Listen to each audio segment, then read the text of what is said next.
আসসালামু আলাইকুম সবাইকে। আশা করি তোমরা সবাই ভালো আছো। তো এসএসসি 26 তোমাদের কি খবর? তোমরা ইতিমধ্যে মানে শেষ প্রান্তে এসে পড়ছো, তোমাদের শেষ যাত্রায় এসে পড়ছো। কোন শেষ যাত্রায়? এসএসসির শেষ যাত্রায়। তো এসএসসি 26-এর আসলে আর বেশি দিন নাই, আর কয়েকদিন পরই এক্সাম। তো আমি আসলে এক্সামের কিছুদিন আগেই এই ভিডিওটা বানাচ্ছি, বা একটা গাইডলাইন ভিডিও, যে তোমরা আসলে যদি এখন কেউ এরকম হয়ে থাকো, এরকম আই থিঙ্ক অনেকেই আসো যে কি আইসিটি একদমই ধরো নাই, মানে আইসিটি একদমই ধরো নাই, আইসিটি তেমন কোনো প্রিপারেশনই নাও নাই। তুমি জাস্ট আল্লাহর নামে আইসিটি ছেড়ে দিছো যে দেখি আল্লাহর হস্তে কী হয়, আল্লাহ যা হবে ভালোর জন্যই করবে, মানে আল্লাহ যা করবে ভালোর জন্যই করবে। বাট মেইন কথা হচ্ছে আল্লাহ যা করবে অবভিয়াসলি ভালোর জন্য করবে, বাট তোমার কিন্তু চেষ্টাটা রাখতে হবে। তো তুমি যদি ওই চেষ্টাটা না করো তাহলে কিন্তু সমস্যা। কারণ আল্লাহ এটা বলে নাই যে চোখ বন্ধ করে হাঁটতে থাকো আমি তোমাকে বাঁচাবো। আল্লাহ বলছে চেষ্টা করতে, তো তোমার চেষ্টা করতে হবে, চেষ্টা করে করে কি তোমার আগাইতে হবে। এখন এই গাইডলাইনটা আসলে শুধুমাত্র আইসিটির জন্য, এটাও না। তুমি এই সেম গাইডলাইনটা তুমি কি এমসিকিউ যে কোনো মানে ইয়ের মধ্যেই, মানে যে কোনো সাবজেক্টের এমসিকিউ তো কাজে লাগাতে পারো। তো চলো আমরাই আসলে বেশি টাইম নিব না, তোমার সর্বোচ্চ 5 মিনিট টাইম নিব। 5 মিনিটের মধ্যে একটা শর্ট ভিডিও, যেন তোমাকে আমি একটু গাইড করতে পারি, জাস্ট আইসিটির জন্য না, অন্যান্য সাবজেক্টের এমসিকিউর জন্যই। এই জন্যই আমার মূলত এই ভিডিওটা বানানো। এখন প্রথমত আমি যেহেতু আইসিটিতে বানাচ্ছি, যে আইসিটিতে কীভাবে এমসিকিউতে 25-এ 25 পাওয়া, বা কীভাবে 25-এ 25 পাওয়া সম্ভব। ভাই প্রথমত দেখো, তোমাদের জাস্ট এমসিকিউ এক্সাম হবে আইসিটির। তো আইসিটি যেহেতু শুধু এমসিকিউ এক্সাম, এরকম হইতেই পারে যে কোনো একটা বোর্ডে তোমাদেরকে একটু ঘুরাই দিল, একটু পেঁচাই দিল কোয়েশ্চেন, বা মনে করো তুমি কোয়েশ্চেনটা পারতেছো না, মানে পারবা না এরকমভাবে দিবে না, আসলে এমনভাবে দিতে পারে যে কনসেপচুয়াল কোয়েশ্চেন, লাইক তুমি যদি একটু ঠান্ডা মাথায় কনসেপ্ট বুঝে বুঝে করো তাহলে তুমি অ্যান্সার করতে পারবা। তো এই জিনিসটার জন্য তোমার আসলে কি দরকার, তুমি মানে এখন কি করলে, অথবা এক্সামের আগেও তুমি কোন জিনিসটা করলে এই 25-এ 25 আসলে পাওয়া সম্ভব হইতে পারে। তো এটার জন্য তোমার মূলত যে জিনিসটা লাগবে সেইটা হচ্ছে তোমার কনসেপ্টটা ক্লিয়ার করা। তো কনসেপ্টটা ক্লিয়ার করা এটা তো একটা পয়েন্ট, আরেকটা পয়েন্ট হচ্ছে তুমি আমাকে এটা বলো, তোমার কোনো এমসিকিউ কি তোমার বইয়ের বাইরে দিবে? এত বড় কেন? কোনো এমসিকিউ কি তোমার বইয়ের বাইরে দিবে? বইয়ের বাইরে দিবে না। তাহলে অবশ্যই তোমার মেইন প্রায়োরিটি এখন কি? বই। এখন তোমার মেইন প্রায়োরিটি কি? বই। তুমি বইয়ের উপর আসলে এখন কোনো ওষুধ নাই বলতে পারো, বইয়ের উপর আসলে কি এখন কোনো ওষুধ নাই। কেন? কারণ বইয়ের মধ্যে যা যা আছে এইগুলার বাইরে তোমার কোনো কনসেপ্ট আসবে না, কোনো এমসিকিউ আসবে না। ইভেন এমসিকিউতে কি করে, ডাইরেক্ট বইয়ের লাইন তুলে দেয়, ডাইরেক্ট বইয়ের লাইন তুলে দেয়। মানে বইয়ের লাইন হুবহু একটা উঠাই দিয়ে ওইখান থেকেই তোমাকে কোশ্চেন করবে। যেমন পাইথনের ওই যে 3.10 ভার্সনে কয়টা কিওয়ার্ড আছে, এটা কিন্তু বইয়ে হুবহু লাইনটা আছে। তোমাকে বলবে যে কি, মানে অপশনে থাকবে 35টা, তোমার 35টা লাগাতে হবে। এরপর একটা বইয়ে একটা লাইন আছে যে শর্ট, তুমি যদি আবর্তন সংখ্যা জানো তাহলে তুমি ফর লুপ ইউজ করবা। এটা কিন্তু মানে আমি কনসেপচুয়ালি অ্যান্সার দিতেছি এমন না, এটা বইয়ে হুবহু আছে। তুমি কিন্তু আবর্তন সংখ্যা জানলে হোয়াইল লুপও ইউজ করতে পারো, বাট বইয়ে যেখানে আমাকে হুবহু বলে দিছে যে আবর্তন সংখ্যা যদি আমার জানা থাকে আমি ফর লুপ ইউজ করব, তো ওই ক্ষেত্রে আমি কি অন্য কোনো কিছু অ্যান্সার করবো বা দাগাবো? অবশ্যই না, আমি ফর লুপই দাগায় আসবো। সেম এজ দ্যাট, তোমার বইয়ের মধ্যে যদি একটা উত্তর থাকে যে CMOS এইটার জন্য হচ্ছে তোমার এই প্রবলেমটা হয়, তোমার ওই জিনিসটাই দাগাইতে হবে। এই জন্য তোমার বইয়ের প্রত্যেকটা লাইন এখন আসলে ইম্পর্টেন্ট, প্রত্যেকটা লাইন আসলে ইম্পর্টেন্ট। এখন তাহলে তুমি কি করবা? তুমি একটা সহজ জিনিস করতে পারো, বইয়ের ইম্পর্টেন্ট লাইনগুলো পড়তে পারো। কারণ বইয়ের ইম্পর্টেন্ট লাইন কি, ভাইয়া কিন্তু অলরেডি তোমাদেরকে আগেও বলছি, আমার যে আছে এটা হচ্ছে থান্ডার সিরিজের বাদ দাও এটা। তো আমার যে মানে ইউটিউব চ্যানেল আছে, আমার ইউটিউবে তুমি মোহাইমিনুল অমি লেখলে সার্চ দিয়ে পাবা। ওইখানে কিন্তু এই যে দাগানু বই, প্রত্যেকটা চ্যাপ্টারের দাগানু অংশ, এই যে দাগানু বই কিন্তু আমি দিয়ে দিছি। তোমরা ওই মানে চ্যানেলে যে জাস্ট ওই লিঙ্কে গেলে কি দাগানু বই পেয়ে যাবা। তো এখানে প্রত্যেকটা লাইন দেখো, লাইন বাই লাইন, যেই জিনিসটা তোমাদের ইম্পর্টেন্ট, যে জিনিসটা আমার লাগবে, ইভেন কোনো ছবি যদি দরকার পড়ে, এই যে দেখো তোমার ছবি সহ দাগানো আছে।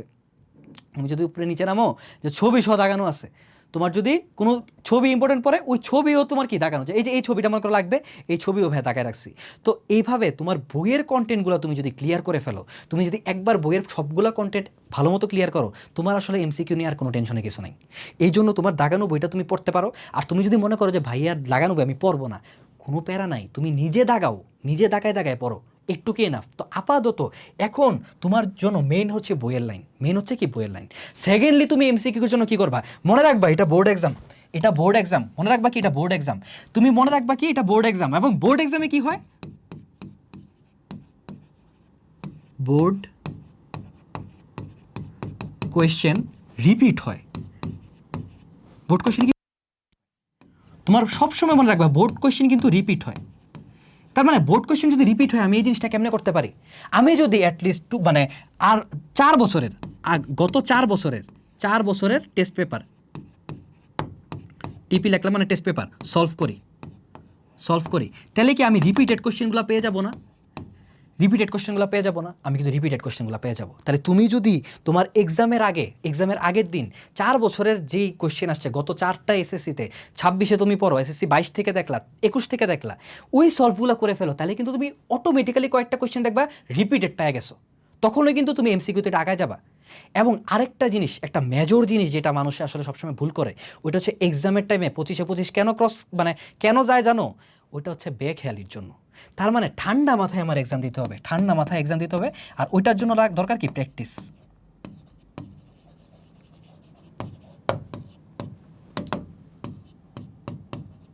ঠান্ডা মাথায় এক্সাম দিতে পারো, ওটার জন্য দরকার প্র্যাকটিস। প্র্যাকটিসটা কি করবা তুমি? তোমার কিন্তু ইয়ের মধ্যে, বোর্ডের এক্সামের মধ্যে ওই টিক চিহ্ন দিলে হবে না, যে ক দেওয়া কয়ের মধ্যে টিক চিহ্ন দিলা, খ দেওয়া খয়ের মধ্যে টিক চিহ্ন দিবে না, এটা তো দিবে না। তুমি এখানে কি করবা? তুমি গোল্লা ভরাট করবা। তো তোমার অবশ্যই এই প্র্যাকটিসটা লাগবে।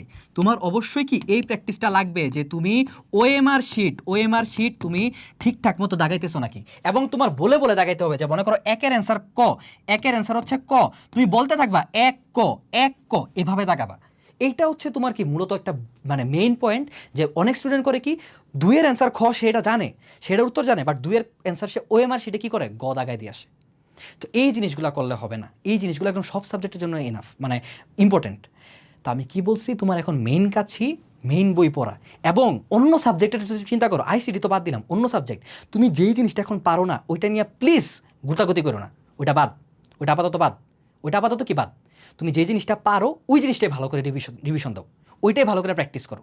তাহলে তুমি কি করতে পারবা? একটা ভালো আউটপুট আনতে পারবা। যেটা পারো না ওইটা নিয়ে তুমি যতই বসে থাকো, এখন আর ওই সময় নাই যে আবার মানে রিভিউ করে দেখার, এখন কি আর ওই সময় নেই। তাহলে মেইন বই, টেস্ট পেপার সলভ, আর ঠান্ডা মাথায় এক্সাম দেওয়া, এই 3টা জিনিস তুমি জাস্ট মানে ফলো করো। যে কোনো এমসিকিউ এক্সামে কি তুমি 25-এ 25 না পাও, আমি 25-এ 25 এটা ভাই, তো এটা জাস্ট কথার কথা। তুমি ভাই 25-এ যদি তুমি অ্যাটলিস্ট 22 আনতে পারো, তাইলেও কিন্তু অনেক।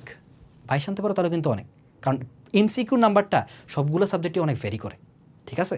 তো এইভাবে পড়বা। এখন লাস্টলি আমি বলবো, এই যে বইয়ের কথা বলছি আর বইয়ের লাইনের কথা বলছি, তো এইটা হচ্ছে তোমাদের একটু আমি বলে দিই, তোমাদের কিন্তু 13 এপ্রিল, তোমাদের 13 এপ্রিল ভাইয়া একটা কনসেপচুয়াল ক্লাস নিব। মানে কি, একটা ক্লাসের মধ্যে একটা ম্যারাথন লাইফ নিব, যতক্ষণ লাগে, 4 ঘন্টা লাগলে 4 ঘন্টা, 5 ঘন্টা লাগলে 5 ঘন্টা, 6 ঘন্টা লাগলে 6 ঘন্টা, যতক্ষণ লাগে, ওই পুরাটা ক্লাসের মধ্যে তোমাদের আইসিটি যেই বই আছে, আইসিটি বইয়ের সম্পূর্ণ কনসেপ্ট ভাইয়া ক্লিয়ার করে দিব, সম্পূর্ণ কনসেপ্ট। প্রত্যেকটা চ্যাপ্টারের প্রত্যেকটা কনসেপ্ট যা যা আছে ভাইয়া, ওইখানে কোনো এমসিকিউ দেখাবো না, ওইখানে কোনো এসকিউ কিছু দেখাবো না, জাস্ট তোমাদের জন্য একটা ক্লাস থাকবে। এবং যত তাড়াতাড়ি পারি, মানে মনে করো যে ওইখানে আমি কোনো জিনিস একদম ডিপে ঢুকায় বুঝাবো না, তোমাকে এমনভাবে বুঝাবো যেন তুমি ইম্প্যাক্টফুলভাবে জিনিসটা বুঝতে পারো। তো এই ক্লাসটা হচ্ছে 13 তারিখ হবে তোমাদের, 13 তারিখ সন্ধ্যা 7টা বাজে আমি শুরু করব, সোমবার। তো এই ক্লাসটা তুমি যদি করো, এই ক্লাসটা করার মাধ্যমে তোমার বইয়ের সব কনসেপ্ট ক্লিয়ার হয়ে যাবে। অ্যান্ড এইটা গিয়ে তুমি মনে করো, তুমি যদি পরবর্তীতে মানে জাস্ট এটা করার পরে পরবর্তীতে তুমি জাস্ট টেস্ট পেপার সলভ করো এক্সামের আগে, দ্যাটস এনাফ ফর ইউ। ঠিক আছে? তো এটা কোথায় পাবা? এটা হচ্ছে রেদন্স মেথডের ফেসবুকের পেজে, আর ভাইয়ার যে ইউটিউব চ্যানেল আছে ওইখানেও তুমি কি রেকর্ডটা পেয়ে যাবা। ঠিক আছে?